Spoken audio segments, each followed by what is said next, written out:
ನಮಸ್ಕಾರ. ಇವತ್ತಿನ ರೆಸಿಪಿ ಬಂದು ರುಚಿಕರವಾದ ಇಕ್ಕಿದ ಬೇಳೆ ಮೊಸರು ಉಪ್ಪಿಟ್ಟು. ಇದನ್ನು ಮಾಡಲು ಬೇಕಾಗಿರುವ ಪದಾರ್ಥಗಳು ರವೆ, ಮೊಸರು, ಸಾಸಿವೆ, ಜೀರಿಗೆ, ಇಕ್ಕಿದ ಬೇಳೆ, ಹಸಿ ಬಟಾಣಿ, ಕರಿಬೇವು, ಹಸಿಮೆಣಸಿನಕಾಯಿ, ಈರುಳ್ಳಿ, ಟೊಮೊಟೊ ಮತ್ತು ಸಬ್ಬಕ್ಕಿ ಸೊಪ್ಪು. ನಾನಿವಾಗ ಒಂದು ಬಾಣಲಿ ತೊಗೊಂಡಿದ್ದೀನಿ. ಅದಕ್ಕೆ ತೊಗೊಂಡಿರುವಂಥ ರವೆ ಹಾಕ್ಕೊಂಡು ಹುರ್ಕೊಂಡು ಎತ್ತಿಟ್ಕೋತಾ ಇದ್ದೀನಿ. ನಂತರ ಅದೇ ಬಾಣಲಿಗೆ 1.5 ಸ್ಪೂನ್ ಆಯಿಲು, ಸಾಸಿವೆ, ಜೀರಿಗೆ, ಕರಿಬೇವು ಮತ್ತು ಹಸಿಮೆಣಸಿನಕಾಯಿ ಮತ್ತು ಈರುಳ್ಳಿ ಹಾಕ್ಕೊಂಡು ಫ್ರೈ ಮಾಡ್ಕೊತಾ ಇದ್ದೀನಿ.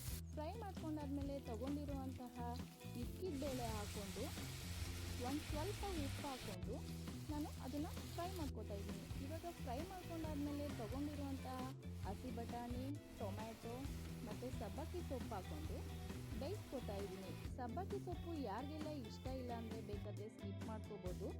ನಂತರ ನಾನು ಅದನ್ನು ಬೇಯೋಕ್ಕೆ ಬಿಟ್ಟಾದಮೇಲೆ ನಾನು ತೊಗೊಂಡಿರೋಂಥ ರವೆಗೆ 2 ಬೌಲ್ ನೀರು ಹಾಕ್ಕೋತಾ ಇದ್ದೀನಿ ಮತ್ತು 1 ಬೌಲು ಮೊಸರು ಹಾಕ್ಕೋತಾ ಇದ್ದೀನಿ. ಮೊಸರು ಹಾಕ್ಕೊಂಡು ನೀರು ಮತ್ತು ಮೊಸರು ಚೆನ್ನಾಗಿ ಕುದಿಬೇಕು. ಕುದ್ದಾದ್ಮೇಲೆ ನಾನು ತೊಗೊಂಡಿರೋಂತಹ ರವೆ ಹಾಕ್ಕೊಂಡು ಮಿಕ್ಸ್ ಮಾಡ್ಕೋತಾ ಇದ್ದೀನಿ.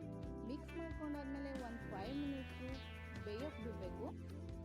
ಬೆಂದಾದ್ಮೇಲೆ ರುಚಿಕರವಾದ ಇಕ್ಕಿದ ಬೇಳೆ ಮೊಸರು ಉಪ್ಪಿಟ್ಟು